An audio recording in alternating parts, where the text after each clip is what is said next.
Hi, Recent Revelry. A pleasure to meet you.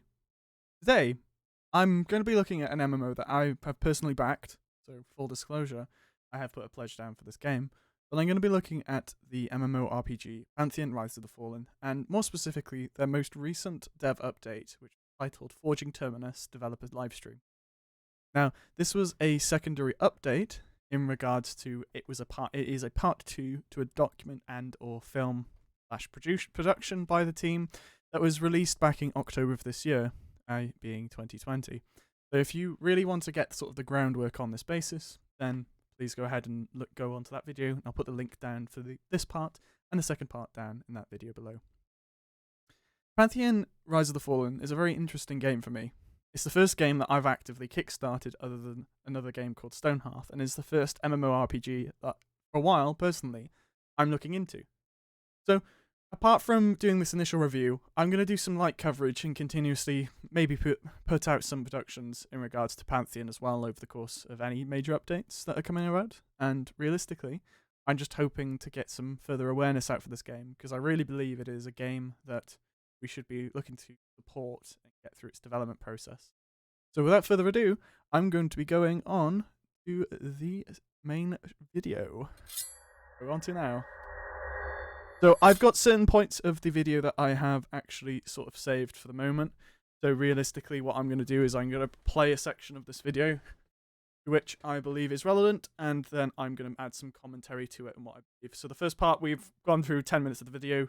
I'm going to pick specifically on this sort of element here, and this is what they're discussing. It is with Chris Stropper-Perkins and the creative developer Chronic. So I'm just going to take it away. Obviously, with MMOs, you need a lot of weapons, you need a lot of armor, so the fact that we're able to push through these very quickly is really exciting. All right, let's go ahead and move to the footage. So here, same thing. We're going to see the selection of maces cycled through, the same material variations.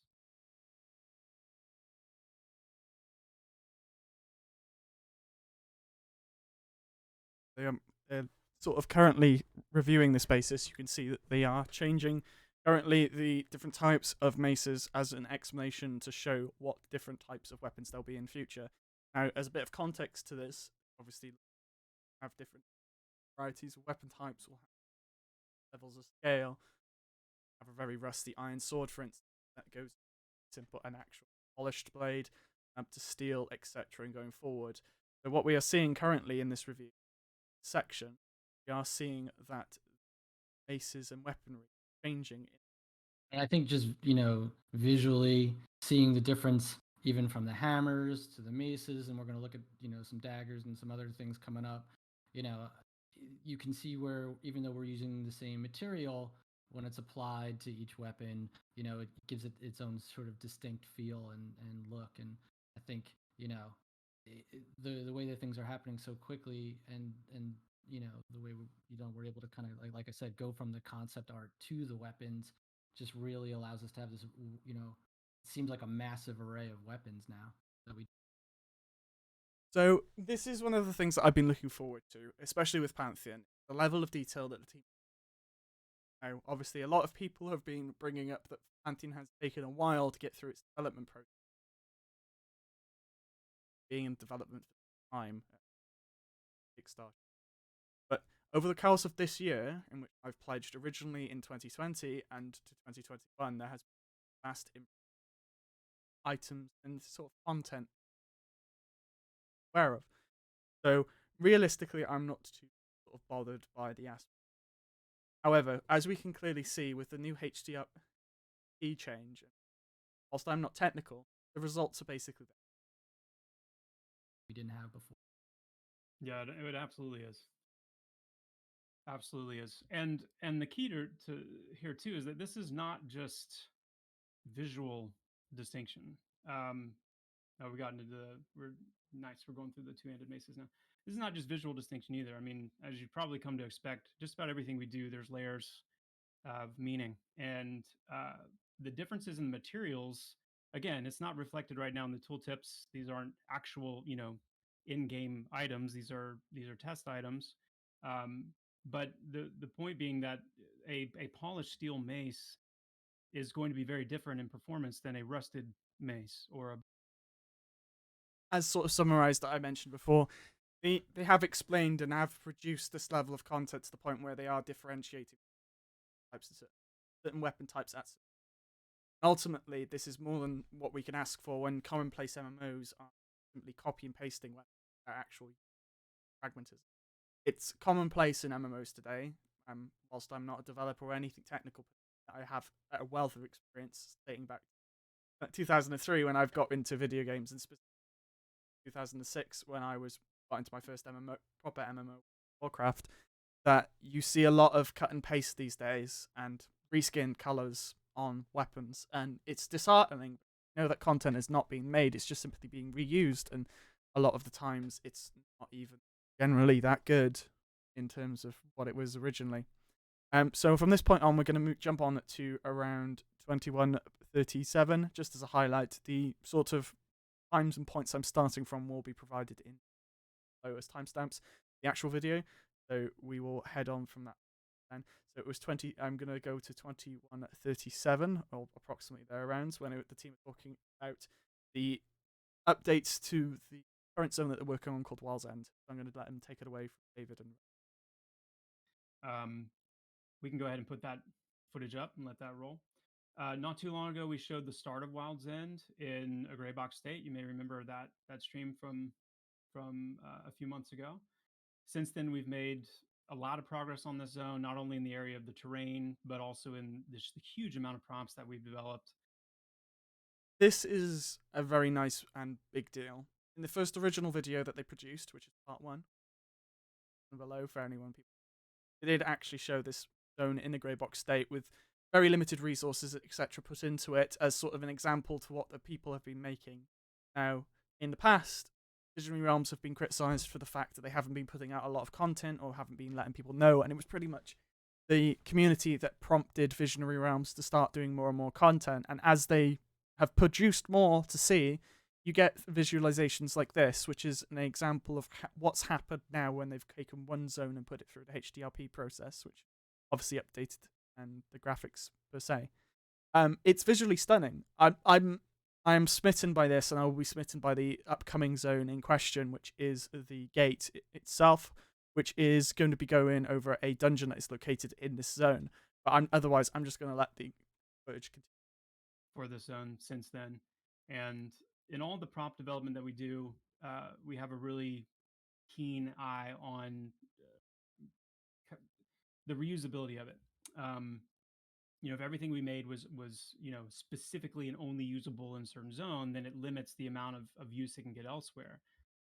This is true if you look through some of the other content videos that have been produced by Visionary Realms. Especially, there was one, I can't remember specifically which video it was, but it was one of the dev launches when they were going into the modeling aspect and asset creation in this game, where they have the ability to reuse and use props and assets in a different way, cut them apart to make cave systems, for instance, which is what the example was being used there with rock meshes.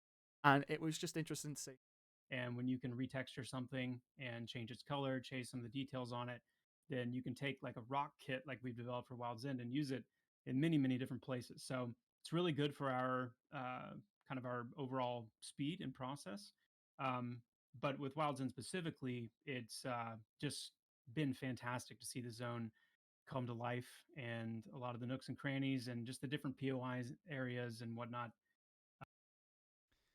I'm not going to really go too much further into the actual Wild's End aspect because it's around, but it's a great example of what Visionary Realms have been doing over the past few months in terms of actual content and producing of zones, especially because look back into it, the process now that they have now finally fixed, which is the HBRP pipeline aspect, which they have now pushed through, means that they can actually develop zones in a greater sort of aspect than they could previously, and it's just really nice to see. Otherwise, so what we are now going to do is we're going to move to 24:23, regarding 24:33, 5. My apologies, just regarding some of the old dungeons. Toward the end there. We might indeed.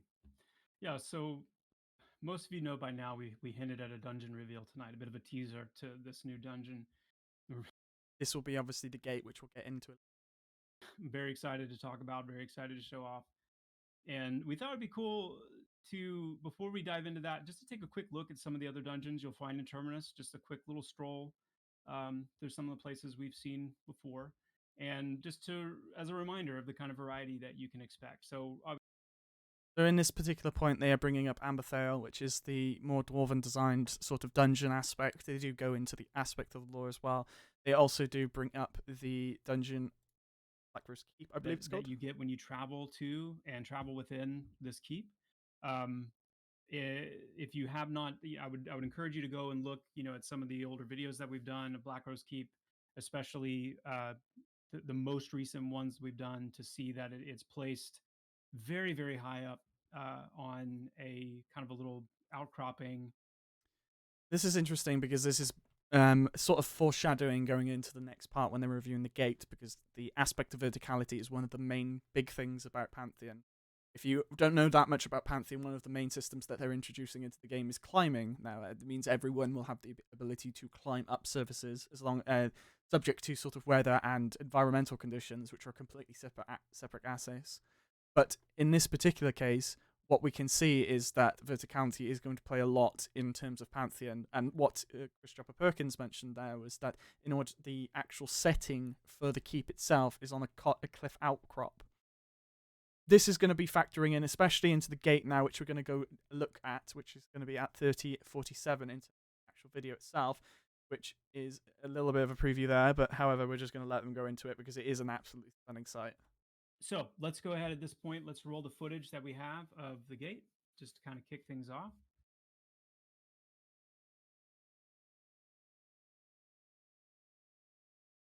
I mean, you can't really say anything other than that, to be fair.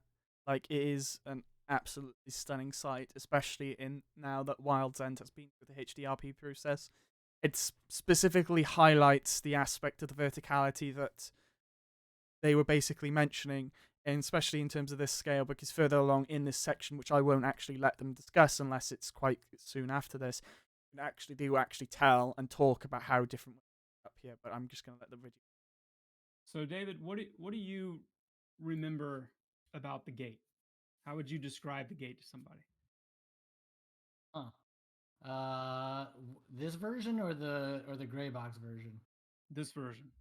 Well, I remember it being very high up, and with like lots of vantage points that you could see, the entirety of Wild's End for the most part in one direction. I don't know how much I really want to give away. And other environments. I don't know what you call them. Other land masses in another direction. Mm-hmm. Is that sufficient? It's important to note as well, just as another quick thing, about how the sort of view distance aspect in this game. I'm not going to assume that the view or draw distance is going to be this much, so I'm not going to make any pointers. But if the view distance and obviously the element of verticality are in there, the scale of how far you'd be able to see on this game would be immense, given that the sort of zone aspects of the up on the left hand side of the screen, those sort of rock formation / mountain / hill, are realistically going to be near enough the other side of the zone by the looks of things. It's very cool. There you go. There you go. Let me, I'm going to, before we kind of get deep into this, I want to read a little bit of what J.N. Gerhardt, our lead writer, sent as just kind of a little snippet. He says, "The Wraiths are called the Withered." And now I won't really go into anything further on this sort of aspect there, because it's more of a lore dump, and if you're not particularly interested in lore, more just interested in zones, it's just a sort of aspect onto the gate itself. They do also go into some of the more interior designs of this, but obviously I don't want to take too much from the video, because naturally it's just adding my sort of context to what this video is. And finally, we're going to move on to about 45 minutes exactly, where the two discuss the 2021 and 2022 acts that we're going to take. Speaking of which, do you want to talk a little bit about where we've been this year and sort of where we're going? I mean, this year has been dense. It's important to point out that it's been a big aspect, as I mentioned previously, was about the community. So we have the sort of outburst and outcry for more information happen and take place just before I pledged in relation to a thing called Project Fairthale, and they wanted to know the end results of this. But there has been over the past year a very detailed effort to produce more content for the community, and they have taken this in their stride. The amount of content that the Visionary Realms actually produce and give out to the community, alongside as well the official Discord that if you are a champion or above you can access, it's very welcoming to see. Because naturally, if you're a new individual looking into getting into this game and the amount of content that's coming out is very limited, you're not going to really think it's going to be in development. But over the past year, it has really felt like the team have been getting to grips with the aspects that they're dealing with and just realistically producing the content that we all want to see. I mean, phew, I prepared for this even, but something about you asking it is like makes it land on me with fresh weight. I think obviously the transition to the HDRP, the Unity HD, and the work to kind of get everything, ingested into that to be to where we are now. I mean, that is absolutely the milestone. That is because it goes so deep towards positioning us to sprint forward towards the finish line, having these things in place. So, I mean, the banner I would put over 2021 absolutely is, weathering that storm of getting the project into this HDRP state and getting everything ingested into that.